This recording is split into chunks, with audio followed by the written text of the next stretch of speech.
நான் இந்த வீடியோவில் எதை பற்றி எக்ஸ்பிளைன் பண்ண போகிறேன்னா ஃப்ளாட் ரேட் டேரிஃப்க்கு எப்படி டேரிஃப் அசைன் பண்ணி புக்கிங் போட்டு எப்படி வண்டி அசைன் பண்ணி ஓப்பனிங் கொடுத்து பில்லு க்ளோஸ் பண்ணுறதுன்றதை பற்றி தான் சொல்லி தரப்போகிறேன். இதுக்கு முன்னாடி லோக்கல் பேக்கேஜுக்கும் லோக்கல் ட்ரிப்புக்கும் பேக்கேஜ் அவுட் ஸ்டேஷன் பேக்கேஜுக்கும் எப்படி புக்கிங் போட்டு பில்லெல்லாம் க்ளோஸ் பண்ணுறது அப்படின்றத இதுக்கு முந்தின வீடியோவில் எக்ஸ்பிளைன் பண்ணியிருப்பேன். பார்க்கலனாக்கா அந்த வீடியோவை கண்டிப்பாக பார்த்துங்க. இப்போ அந்த ஃப்ளாட் ரேட் டேரிஃப்னால் என்ன மீனிங்னா, இப்போ ஒரு உதாரணத்துக்கு மதுரையிலேருந்து எங்கேயாவது ஒரு ஏர்போர்ட், இப்போ மதுரையிலேருந்து திருவண்ணாமலை ஏர்போர்ட்டு, இல்லை இப்போ சேலம் இருக்காங்கனாக்கா இப்போ சேலத்துலேருந்து மதுரை ஏர்போர்ட்லேருந்து சேலம், ஸோ இது மாதிரி ஏர்போர்ட்டு இது மாதிரி அது அந்த ஃப்ளாட் ரேட் டேரிஃப்ன்றது பேக்கேஜ்லேயும், அதாவது அவுட் ஸ்டேஷனுக்கும் விழும், லோக்கல்லையும். இப்போ ஒரு சில கஸ்டமர்லாம் ரெகுலராக எடுக்குவாங்க. ஒரு டீச்சர்ஸாக இருப்பாங்க, இல்லைனா டாக்டர்ஸாக இருப்பாங்க, இல்லைனா பேங்க் எம்ப்ளாயாக இருப்பாங்க. அவங்கெல்லாம் வந்து வீட்டிலேருந்து அவங்க ஒர்க் பண்ணுற இடத்துக்கு டெய்லி பிக்கப் பண்ணி வந்து ட்ராப் பண்ணிவிட்டு மறுபடியும் ஒர்க்கிங் பிளேஸ்லேருந்து அவங்க வீட்டுக்கு பிக்கப் பண்ணி ட்ராப் பண்ணுங்க அப்படின்ற மாதிரி சொல்லியிருப்பாங்க. ஸோ அதுக்கெல்லாம் வந்து ஃப்ளாட்டாக பேசியிருப்போம். இப்போ ஒரு உதாரணத்துக்கு மதுரை மாட்டுத்தாவணிலேருந்து ஆரப்பாளையத்துக்கு போகணுன்னாக்கா ஃப்ளாட்டாக ஒரு டேரிஃப், அதே போல் ஆரப்பாளையத்துலேருந்து மாட்டுத்தாவணிக்கு வரணும்னா ஃப்ளாட்டாக ஒரு டேரிஃப் மாதிரி சொல்லியிருப்போம். ஸோ அதுக்கெல்லாம் வந்து எக்ஸ்ட்ரா அமௌண்ட், கிலோமீட்டர் அதிகமாக ஓடிருந்தாலும் அதே அமௌண்ட் தான், கிலோமீட்டர் கம்மியாக ஓடிருந்தாலும் அதே அமௌண்ட் தான். ஸோ அதெல்லாம் வந்து எப்படி யூஸ் பண்ணுறது அப்படின்றத சொல்லித்தரேன். இப்போ மாஸ்டர் வந்துருங்க. மாஸ்டரில் வந்துட்டு இப்போ ஃப்ளாட் ரேட் டேரிஃப்னு ஒன்று இருக்கும். நான் இதுக்கு முன்னாடிலாம் வந்து அந்த ஃப்ளாட் ரேட் டேரிஃப் எப்படி அசைன் பண்ணுறதுன்ற இதுக்கு முன்னாடி ஒரு வீடியோ கிளியராக போட்டிருப்பேன். அதை பார்க்கலன்னா அதை பார்த்துங்க. இப்போ நான் என்ன பண்ணுறேன்னா, இப்போ ஏற்கனவே Arappalayam to Mattuthavani to Arappalayam 4 days பேருக்கு பண்ணியிருக்கோம். இப்போ நான் வந்து சும்மா ஒரு சின்ன வண்டிக்கு பண்ணுறேன்.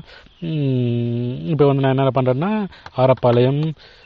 ஆரப்பாளையம் டு மாட்டுத்தாவணின்னு போட்டுட்டு மாட்டுத்தாவணி, ஓகே மாட்டுத்தாவணி.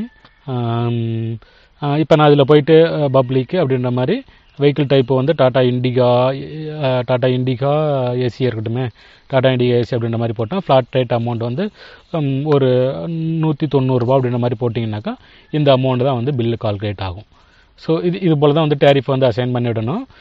அதே போல் இப்போ நான் வந்து மாட்டுத்தாவணி டு ஆரப்பாளையம், முன்னாடி ஆரப்பாளையம் டு மாட்டுத்தாவணி போட்டேன். இப்போ வந்து மாட்டுத்தாவணி டு ஆரப்பாளையன்ற மாதிரி போட்டுட்டு பப்ளிக்கு அதே வந்து டாடா இண்டிகா ஏசிக்கான அமௌண்ட்டு அதே 190 தான். 190 ஃபிக்ஸ் பண்ணிவிட்டு நீங்கள் வந்து சேவ் பண்ணிட்டுருங்க.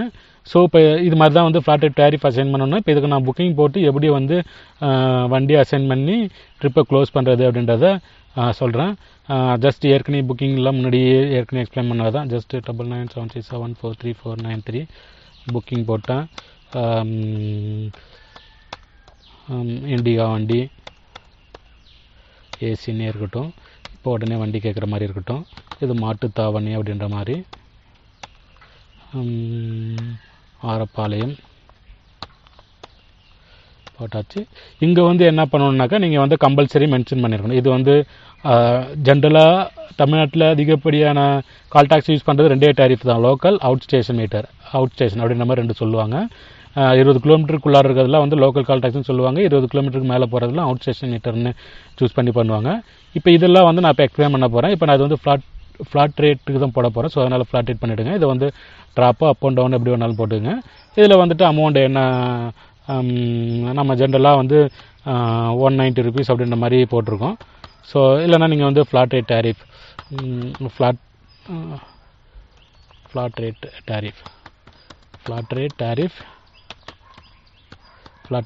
190 ருபீஸ் அப்படின்ற மாதிரி போட்டுருங்க. போட்டுட்டு இங்கே இதெல்லாம் வந்து யூஷுவலாக ஏற்கனவே சொன்னது தான் போட்டுட்டு நீங்கள் சேவ் பண்ணிவிடுங்க. சேவ் பண்ண உடனே புக்கிங் வந்து ஜென்ரேட் ஆகும். இதே நீங்கள் நான் ஆட்டோ ஜென்ரேட் புக்கிங்னு ஒன்று சொல்லியிருக்கேன். பார் புக்கிங் போட்டோடனே கன்ஃபர்மேஷன் எஸ்எம்எஸ் போயிடுச்சு. ஆட்டோ ஜென்ரேட் புக்கிங் போட்டிருக்கேன். இவங்க வந்து டெய்லி வண்டிக்கு எடுக்கிறாங்க, ஒரு மாதத்தில் சாட்டர்டே சண்டே இல்லாமல் மற்ற நாள்லாம் வண்டி எடுக்கிறாங்க அப்படின்னாக்கா அதுக்கு நான் சொல்லியிருக்கேன், டிரான்சாக்ஷன் போயிட்டு ஆட்டோ ஜென்ரேட் புக்கிங்னு ஒரு வீடியோ ஒன்று போட்டிருப்பேன், அதை பார்த்துங்க. ஓகே, இப்போ நான் போயிட்டு வண்டி அசைன் பண்ணுறேன். ஸோ மாட்டுத்தாவணி டு ஆரப்பாளையம் இதுதான் இப்போ போட்ட புக்கிங். நான் இதுக்கு வண்டி அசைன் பண்ணணும். ஸோ வண்டி அசைன் பண்ணுறேன். இப்போ இதில் நான் போய்ட்டு 199 அப்படின்ற ஐடியாவே நான் வந்து அசைன் பண்ணுறேன். இது வந்து இண்டிகா வண்டி 199 இங்கே இருக்குது. ஸோ ரிமார்க் ரீட் பண்ணணும் அப்படின்ற மாதிரி சொல்கிறாங்க. அசைன் பண்ணிவிட்டேன். ஸோ வண்டி அசைன் பண்ணிவிட்டேன். ஸோ அசைன் பண்ண உடனே ஒரு கன்ஃபர்மேஷன் எஸ்எம்எஸ் டிரைவருக்கு ஒன்று, கஸ்டமருக்கு கொண்டு போயிடுச்சு. நான் இதை வேணா அங்கே காட்டுறேன். இப்போ பாருங்கள் 2 எஸ்எம்எஸ் வந்துருக்கும். ஃபஸ்ட்டு பாருங்கள் புக்கிங் போடுறதுக்கான எஸ்எம்எஸ், அதுக்கு அடுத்தது வந்து இது வந்து கஸ்டமருக்கு போகிறதுக்கான எஸ்எம்எஸ், இது வந்து டிரைவருக்கான எஸ்எம்எஸ். வேணும்னா வீடியோவை பாஸ் பண்ணிவிட்டு இந்த எஸ்எம்எஸ் ஃபார்மேட்டில் செக் பண்ணிங்க.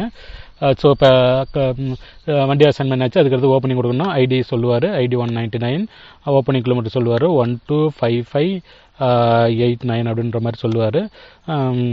இப்போ நீங்கள் இதில் பிக்கப் டைம் ஒரு வேளை நீங்கள் 20 அப்படின்ற மாதிரி கூட தேவைன்னா மாற்றிக்கலாம். ஏன்னா நீங்கள் அவர் ஆஃபீஸில் கால் பண்ணி சொல்கிறேன்னு சில கல்டாஸ்லையும் கரெக்டாக மெயின்டைன் பண்ணுவாங்க. இன்கேஸ் ஆஃப் அந்த நேரத்தில் போடாமல் விட்டாங்கன்னா நீங்கள் பிக்கப் டயத்தை மாற்றுறதுனால நீங்கள் மாற்றிக்கலாம்.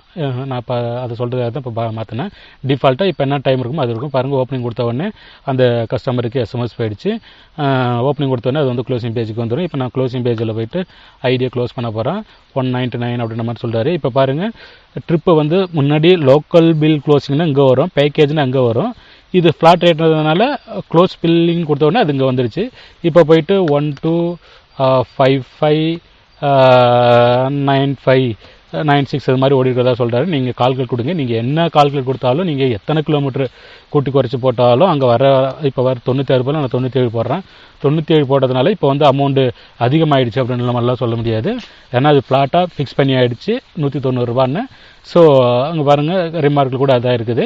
இதில் இன்கேஸ் நீங்கள் தேவைன்னாக்க இன்க்ரீஸ் பண்ணி போட்டுக்கலாம். இப்போ ஏதாவது அடிஷ்னலாக ஏதாவது ஒரு 60 ரூபா ஏதோ போயிருக்குது வெயிட்டிங்லேயே, ஏதாவது இன்கேஸ் ஃப்ளாட் ரேட்னா கரெக்டாக பிக்கப் பிளேஸ்னு ட்ராப் பிளேஸ் அதுதான் நடக்கும். இன்கேஸ் ஆஃப் எங்கேயாவது வெயிட்டிங் இருக்குது, இல்லை ஏதாவது நடக்குது, நீங்கள் அமௌண்ட் இன்க்ரீஸ் பண்ணி போடணுன்னாக்கா அதை சார்ஜில் போய்ட்டு நீங்கள் வேணால் இன்க்ரீஸ் பண்ணி போட்டுக்கலாம். ஸோ இப்போ அவ்வளோதான். இப்போ நான் போய்ட்டு 250 என்ட்ரு பண்ணுறேன்.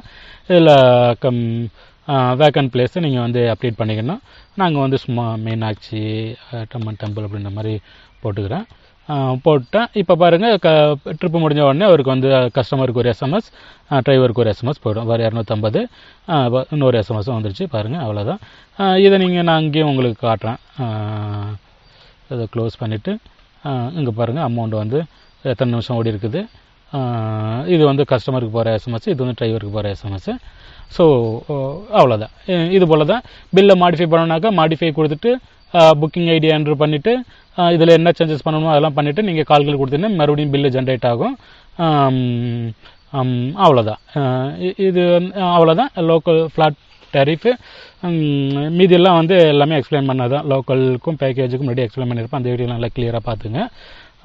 இது போல் தான் வந்து நீங்கள் வந்து ஃப்ளாட் ரேட் டேரிஃபை வந்து நீங்கள் வந்து செட் பண்ணணும். இதில் ஏதாவது சந்தேகம் இருந்துச்சுன்னா கால் பண்ணி கேளுங்க. அதுக்கு அடுத்ததாக இன்னும் ஒரு 3-4 டேரிஃப் இருக்குது. அதுக்கும் எப்படி புக்கிங் போட்டு ட்ரிப் அசைன்மெண்ட் பில் க்ளோஸ் பண்ணுறதை சொல்லிடுறேன். நன்றி.